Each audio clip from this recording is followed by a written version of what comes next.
Assalamu alaikum students, how are you? I hope you are going well. So it's your English class and today you will learn question number 5 to 8 unit number 4। जी बेटा, आप लोगों ने आज unit number 4 के 5 to 8 question पढ़ने हैं। I hope आप लोगों ने क्वेश्चन नंबर 1 to 4 अच्छे से लर्न कर लिए होंगे, उसकी ईच एंड एवरी डिटेल को जो है वो अच्छे से याद कर लिया होगा। आप लोगों को इसीलिए थोड़ा थोड़ा लेसन जो है वो दिया जा रहा है कि आप लोगों ने ये फर्स्ट टाइम याद करना है, तो इसको अच्छे से समझ के डिटेल के साथ और उसके बाद जो है वो आफ्टर दैट आप लोग उसको लर्न करें। जी बेटा, आज हम लोगों ने क्वेश्चन नंबर 5 to 8 पढ़ना है, तो उसकी तरफ हम लोग चलते हैं। पहले आप लोगों ने क्वेश्चन को अच्छे से समझ लेना है, ठीक है। क्वेश्चन आपको अच्छे से समझ आएगा, आप देन ही आप लोग जो है वो उसको अच्छे से उसका आंसर जो है वो लिख पाएंगे।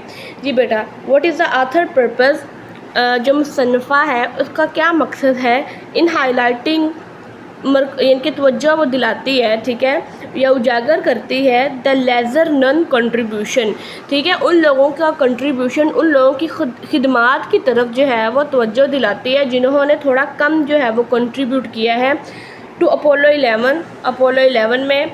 हाउ डज़ दिस फोकस, किस तरह से वो तवज्जो दिलाती है और किस तरह से ये एक चैलेंज है ट्रेडिशनल नैरेटिव, जो एक रवायती हमारे पास बयानिया चला आ रहा है, of space mission that often centres solely on astronauts, कि स्पेस मिशन का जो भी जो है हमारे पास मकसद होगा वो सिर्फ़ और सिर्फ एस्ट्रोनॉट्स यानी कि 3 खलाबाजों पर सिर्फ़ और सिर्फ तवज्जो मरकूज़ करते हैं, ठीक है। यानी कि जो तवज्जो खला के मिशन को रवायती बयानियों को किस तरह चैलेंज करती है कि जो सिर्फ अमूमन जो है वो एस्ट्रोनॉट्स पर मरकूज़ होती है, ठीक है बेटा। अब इस क्वेश्चन को ज़रा गौर से समझें कि इसमें जो मुसन्नफ़ा है ना वो उन लोगों की खिदमात का एतराफ़ कर रही है जिन्होंने सिर्फ 3 एस्ट्रोनॉट्स नहीं थे, सिर्फ 3 खलाबाज नहीं थे, बल्कि जो है 4 लाख लोगों की, या thousands of engineer, thousands of software engineer, thousands of seamstresses, thousands of जो है वो टेक्नीशियन, सारे लोग मिल के काम कर रहे थे, ठीक है। तो उनकी कंट्रीब्यूशन पर भी जो हमारी मुसन्नफ़ा है वो उतनी ही तवज्जो जो है वो दे रही हैं, ठीक है। लेकिन आम तौर पर जो रवायती जितने भी हमारे पास बयानी होते हैं, जितनी भी हमारे पास कोई स्टोरीज़ होती हैं, उनमें आमतौर पर इतनी तवज्जो नहीं दी जाती, ठीक है, सीमस्ट्रेसेस पर, ठीक है, जेनिटर्स पर, यानी कि जो क्लीनर्स थे, सफाई करने वाले थे। लेकिन मुसन्नफ़ा जो है वो सब पर तवज्जो दे रही है, सिर्फ उन 3 खलाबाजों पर नहीं दे रही। तो ये वो पूछ रहे हैं कि इस तरह तवज्जो देने पर, इस तरह उनकी खिदमात को उजागर करने पर मुसन्नफ़ा का मकसद क्या है, वो चाहती क्या है। ठीक हो गया बेटा, ये क्वेश्चन है, ये आपके सारे कॉन्सेप्चुअल क्वेश्चन हैं, ठीक है। और मीन्स कि जो हम लोगों ने पूरा लेसन पढ़ा है उसके अंदर से ही आपको आएंगे, तो बस इसको आप लोगों ने थोड़ा सा डिटेल में समझना है। दी बेटा, इसका आंसर देखें। The traditional view gives credit only the astronauts, जो हमारा रवायती बयानिया है, जो हमारा जो है वो रवायती तरीक़ा है, उसका जो क्रेडिट है वो सिर्फ़ और सिर्फ एस्ट्रोनॉट्स को यानी कि खलाबाजों को जाता है। 3 खलाबाज बेटा कौन थे? नील आर्मस्ट्रॉन्ग थे, बज़ एल्ड्रिन थे और माइकल कॉलिन्स थे, ठीक है। तो आम तौर पर जो सारे का सारा क्रेडिट है वो उनको जाता है। द ऑथर चैलेंज, ऑथर जो है मुसन्नफ़ा जो है वो चैलेंज पेश करती है by showing that lesser known contribution also played a key role in the mission success. तो वो क्या कह रही है, मुसन्नफ़ा क्या कह रही है कि जो लेज़र नन कंट्रीब्यूशन है, जो हमें कम नज़र आने वाली, जिन्होंने थोड़ा यानी कि थोड़ा सा कम जाने पहचाने वाले किरदार हैं, उन्होंने बहुत ही की रोल यानी कि क्रूशियल रोल, अहम किरदार अदा किया है अपोलो 11 मिशन को कामयाब बनाने के लिए। ठीक हो गया बेटे, दोबारा ज़रा इसको देखें कि जो ट्रेडिशनल व्यू है, जो हमारे पास रवायती तरीका है, उसमें सिर्फ एस्ट्रोनॉट्स को सारी कामयाबी का क्रेडिट जाता है। लेकिन जो ऑथर है वो चैलेंज करती है, वो कहती है कि जो कम मरूफ किरदार हैं, ठीक है, जो मंजर आम पर नहीं आए, उन्होंने भी बहुत ही ज़्यादा एक अपोलो 11 को कामयाब बनाने के लिए, इस मिशन को कामयाब बनाने के लिए की रोल अदा किया है, यानी कि इंतहाई अहम किरदार अदा किया है।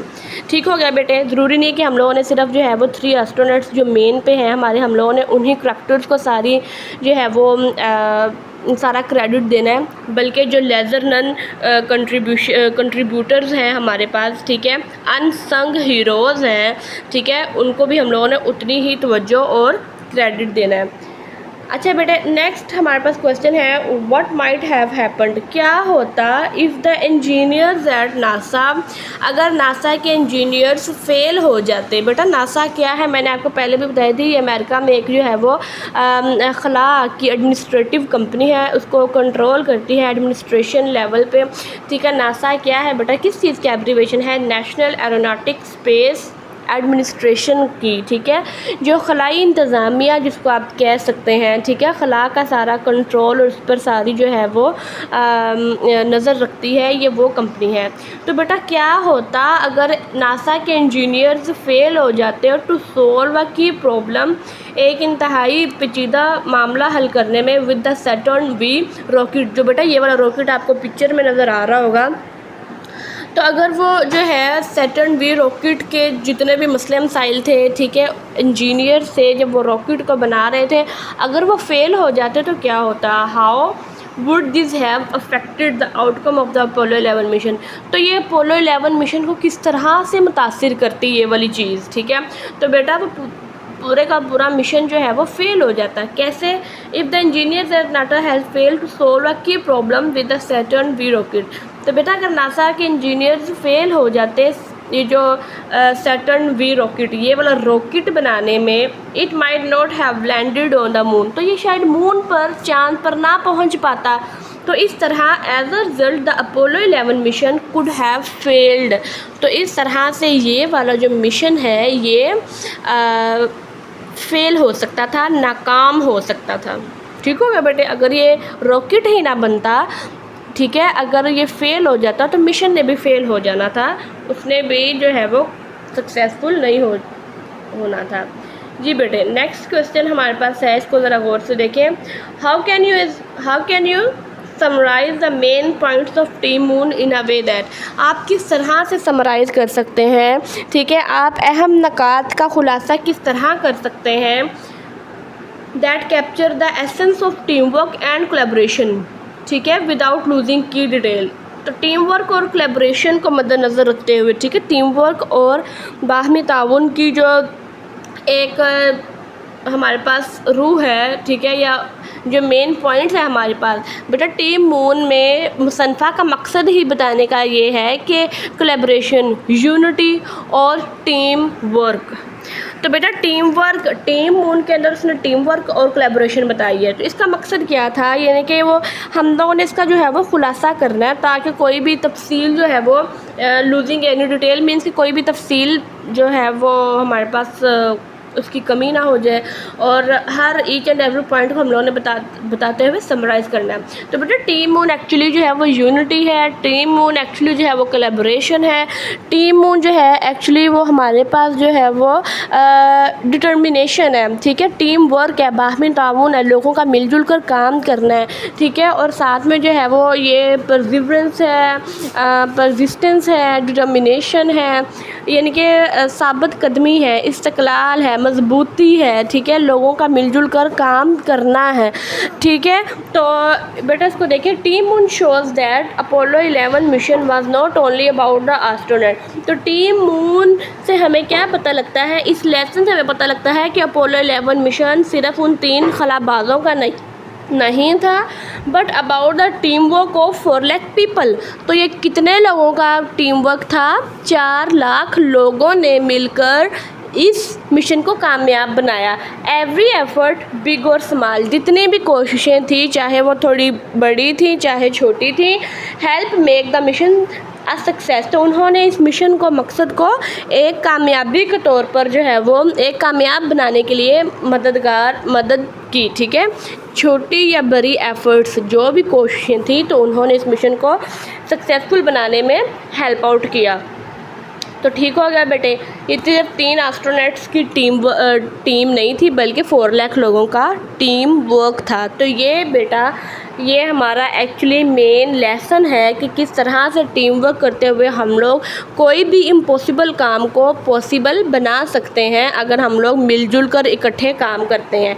ठीक हो गया बेटा, टीम मून यानी कि टीम वर्क और कोलैबोरेशन। ठीक हो गया बेटे, नेक्स्ट इसका जो है वो लास्ट वाला आप लोगों ने इसका आंसर देखना है बेटे, ये वाला, how would you create a diagram. आप आप लोगों ने एक डायग्राम बनानी है, ठीक है। आप लोगों ने एक जो है वो खाका बनाना है। किस तरह बनाना है? आ फ्लो चार्ट और a mind map to visually represent the key ideas of team work, innovation and perseverance. बेटा जिसमें हमें वाज़िया हो जाए कि टीम वर्क, इनोवेशन और परसिवरेंस, ये वाली तीन चीज़ें जो है वो हमें इसमें वाज़िया हो जाए। हम लोगों ने एक खाका बनाना है, डायग्राम बनानी है, ठीक है।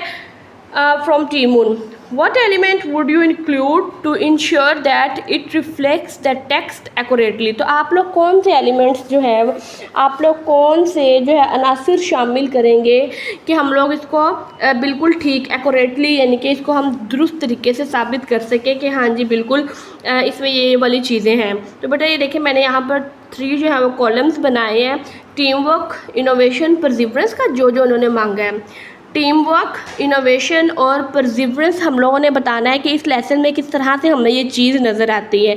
ठीक हो गया बेटा। तो टीम वर्क देखिए, team work include seamstresses, engineers and mission control working seamlessly together. तो टीम वर्क में हमें जो है बेटा सीमस्ट्रेसेस यानी कि दर्जने, इंजीनियर्स, मिशन कंट्रोल का जो अमला, वर्किंग सीमलेसली टुगेदर मुसलसल जो है वो मेहनत कर रहे थे इकट्ठे मिलकर। ठीक हो गया बेटा। तो ये टीम वर्क को जाहिर करती है। ये लाइन हम लोगों ने टीम वर्क से ली है, इस टीम मून से ली है, इस लेसन से ली है। तो इसमें हमें टीम वर्क का यानी कि इकट्ठे मिलकर काम करने का, बाहमी ताउन का हमें लेसन मिलता है। नेक्स्ट देखिए बेटा इनोवेशन। इनोवेशन किसको कहते हैं? कोई भी नई चीज़ ईजाद करने को, जिद्दत को। ठीक हो गया। यानी कि इसमें जो है अगर हम इनोवेशन की बात करें, नई चीज़ किसने दरियाफ्त की थी, तो उसमें include Margaret Hamilton. Margaret Hamilton बेटा इसने न्यू सॉफ्टवेयर जो है वो बनाया था, ठीक है। A software development team creating solution. तो इन्होंने जो है वो मसाइल को हल करने के लिए एक नया सॉफ्टवेयर बनाया था जो कि एक बहुत ही ज़्यादा अहम पेशरफ्त थी। अपोलो 11 मिशन को कामयाब बनाने में बहुत ही ज़्यादा इम्पोर्टेंट जो काम किया था मार्गरेट हैमिल्टन ने और उनकी टीम ने, ठीक है। जब कोडिंग और प्रोग्रामिंग जो है वो हाथ से की जाती थी, तो उस दौर में आज से तकरीबन 55 ईयर्स अगो, 55 साल पहले या 55-56 साल पहले जो है वो मार्गरेट हैमिल्टन ने और उनकी टीम ने जो न्यू सॉफ्टवेयर जो है वो बनाकर इस मिशन को कामयाब बनाया था। तो ये इनोवेशन है, मीन्स के नई चीज़ ईजाद करना, ठीक है, मुतारिफ़ करवाना। नेक्स्ट देखिए बेटा परसिवरेंस। इन 3 पॉइंट्स के बारे में हम लोगों ने बात करनी थी और अब जो है वो परसिवरेंस के बारे में हम बात करने लगे हैं। परसिवरेंस का मतलब होता है बेटा साबित कदमी, ठीक है। तो it includes hard work, continuous problem solving and rigorous training. इसका मतलब क्या है? मेहनत, मुसलसल जो है वो प्रॉब्लम सॉल्विंग यानी कि मसाइल का हल, एंड रिगोरस ट्रेनिंग, और उनकी जो है वो सख्त ट्रेनिंग तरबियत थी अंडर प्रेशर, दबाव में। तो बेटा परसिवरेंस यानी कि वो मुसलसल डटे रहे, वो लोग हटे नहीं, उन्होंने अपना मिशन जो मकसद था उन्होंने उसको कैंसिल नहीं किया। तो ये परसिवरेंस होती है, ठीक है। अपनी बात पर कायम रहना, डटे रहना, उस चीज़ के पीछे लग जाना, ठीक है, और मुसलसल जो है वो उस के लिए एफ़र्ट करना, परसिवरेंस, ठीक है। आप इसको जो है वो रिलेंटलेस एफ़र्ट यानी कि मुसलसल एफ़र्ट्स। तो ये बेटा इस क्वेश्चन में हम लोगों ने 3 पॉइंट्स को डिस्कस करना था, ठीक है। हम लोगों ने इसका एक माइंड मैप बनाना था, फ्लो चार्ट या डायग्राम बनानी थी, और किस तरह से हम लोग जो है वो की ideas of team work, innovation and perseverance हम लोगों ने इस चैप्टर से लिए और किस तरह से हम लोगों ने उसको बताया, बयान किया। तो ये बेटा हमारे पास क्वेश्चन नंबर 5 to 8 थे। आई होप कि आप लोगों ने इसको फुली अंडरस्टैंड कर लिया है, और जो है वो कोई भी क्वेश्चन है उसको बेटा अगेन एंड अगेन देखें। फिर भी अगर आपको कोई क्वेश्चन है, कोई क्यूरी है, तो मुझे मैसेज करें। इंशाल्लाह मैं आप लोगों को जो है वो फौरीज़ का रिप्लाई करके आपको आपका मसला सॉर्ट आउट करूँगी। जो भी आपको प्रॉब्लम आ रही हो या जहाँ पर भी आपको जो है वो मुश्किल का सामना करना पड़ रहा हो, ठीक है बेटे। तो ये हमारे क्वेश्चन थे, question number 5 to 8। I hope आप लोगों ने इसको फुली अंडरस्टैंड कर लिया होगा, इसको अच्छे से लर्न करें, ठीक है। और जो है वो काफ़ी इंपॉर्टेंट ये चैप्टर है, ठीक है बेटे। चलो जी, ओके, ठीक है, अल्लाह हाफिज़।